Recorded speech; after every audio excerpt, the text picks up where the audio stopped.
Que Dieu notre Père et le Seigneur Jésus-Christ vous accordent la grâce et la paix. Amen. Le texte biblique retenu pour notre méditation de ce lundi 22 septembre 2025 est tiré de l'Évangile selon Marc, au chapitre 9, les 8 premiers versets. Le thème de ce jour est le suivant. Découvre Jésus-Christ en qui la parole de Dieu s'est accomplie. Prions. Seigneur, ouvre nos cœurs à ta parole. Comme Pierre, Jacques et Jean sur la montagne, fais-nous découvrir ton Fils bien-aimé. Que ton esprit nous donne de l'écouter et que sa lumière transfigure notre vie. Amen. Évangile de Marc, chapitre 9, les 8 premiers versets. Il leur dit encore, « Je vous le dis en vérité, quelques-uns de ceux qui sont ici ne mourront point, qu'ils n'aient vu le royaume de Dieu venir avec puissance. » 6 jours après, Jésus prit avec lui Pierre, Jacques et Jean, et il les conduisit seuls à l'écart sur une haute montagne. Il fut transfiguré devant eux, ses vêtements devinrent resplendissants et d'une telle blancheur qu'il n'est pas de foulon sur la terre qui puisse blanchir ainsi. Élie et Moïse leur apparurent, s'entretenant avec Jésus. Pierre, prenant la parole, dit à Jésus, « Rabbi, il est bon que nous soyons ici. Dressons 3 tentes, une pour toi, une pour Moïse et une pour Élie. » Car ils ne savaient que dire, l'effroi les ayant saisis. Une nuée vint les couvrir, et de la nuée sortit une voix. « Celui-ci est mon fils bien-aimé, écoutez-le. » Aussitôt, les disciples regardèrent tout autour, et ils ne virent que Jésus seul avec eux. Amen. Frères et sœurs, l'évangile de ce jour nous amène sur une montagne avec Jésus et 3 de ses disciples, Pierre, Jacques et Jean. Ils pensaient peut-être vivre un moment de prière comme d'habitude, mais ce jour-là, tout bascule. L'évangile nous dit, Jésus est transfiguré devant eux. Ses vêtements deviennent d'une blancheur éclatante, telle que personne sur terre ne peut les blanchir ainsi. Et à ses côtés apparaissent Moïse et Élie, 2 grandes figures de l'Ancien Testament. Puis, une voix se fait entendre du ciel. Celui-ci est mon fils bien-aimé, écoutez-le. Dans la Bible, la montagne est toujours un lieu particulier. C'est le lieu de la rencontre avec Dieu. Moïse est monté sur le Sinaï pour recevoir la loi. Élie a rencontré Dieu sur l'Horeb dans la brise légère. Et aujourd'hui, c'est sur une montagne que Jésus révèle son visage glorieux. Cela nous dit quelque chose d'important.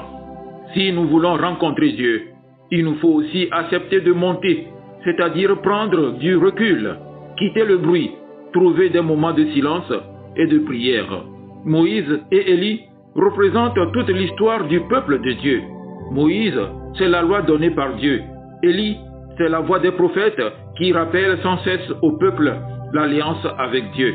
Et voilà qu'ils apparaissent aux côtés de Jésus. Pourquoi? Pour montrer que tout ce que Moïse a transmis, tout ce qu'Élie a annoncé, trouve son sens et son accomplissement en Jésus.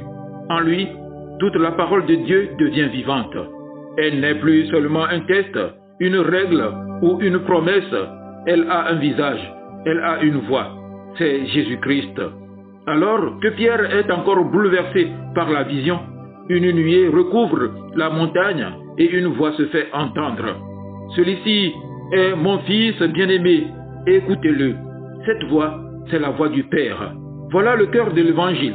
Le Père ne nous dit pas, regardez ses miracles ou admirez sa gloire. Non, écoutez-le. Écouter Jésus, c'est accueillir sa parole dans nos vies. C'est lui faire confiance, même quand nous ne comprenons pas tout. C'est choisir de marcher à sa suite. Frères et sœurs, ce récit n'est pas seulement un beau souvenir pour Pierre, Jacques et Jean. Il est une lumière pour nous aujourd'hui. Découvrir Jésus, c'est comprendre que Dieu a tenu sa promesse. Tout ce que l'Ancien Testament annonçait se réalise en lui. Nous n'attendons plus un autre Messie, un autre prophète. Nous avons trouvé en Jésus le Fils bien-aimé. Écouter Jésus, c'est laisser sa parole transformer notre quotidien.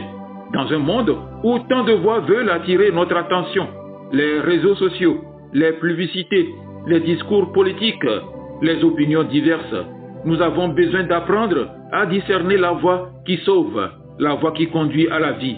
Suivre Jésus, c'est croire que la lumière transfigure aussi nos ténèbres. Peut-être que dans nos vies, nous portons des blessures, des épreuves, des découragements. La transfiguration nous dit, au-delà de la croix, il y a déjà la gloire. Au-delà de la souffrance, il y a la lumière de Dieu qui brille. Imaginez une vitre sale. La lumière passe difficilement. Tout est obscurci. Mais si on prend le temps de nettoyer cette vitre, soudain la lumière jaillit et tout s'éclaire. Jésus est cette lumière. Mais parfois, nos vies ressemblent à des vitres poussiéreuses. Préoccupations, péchés, routine.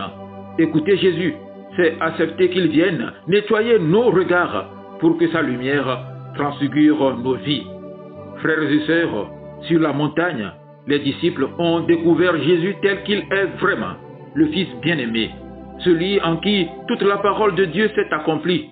Et aujourd'hui, Dieu nous redit à chacun de nous, « Voici mon Fils bien-aimé, écoutez-le. » Alors, écoutons-le dans sa parole proclamée tous les jours. Écoutons-le dans le silence de la prière. Écoutons-le dans les pauvres et les petits qui nous parlent de sa présence. Et surtout, laissons sa lumière transfigurer nos vies pour que, comme les disciples, nous puissions redescendre de la montagne, témoins de sa gloire. Amen. Excellente journée à vous tous.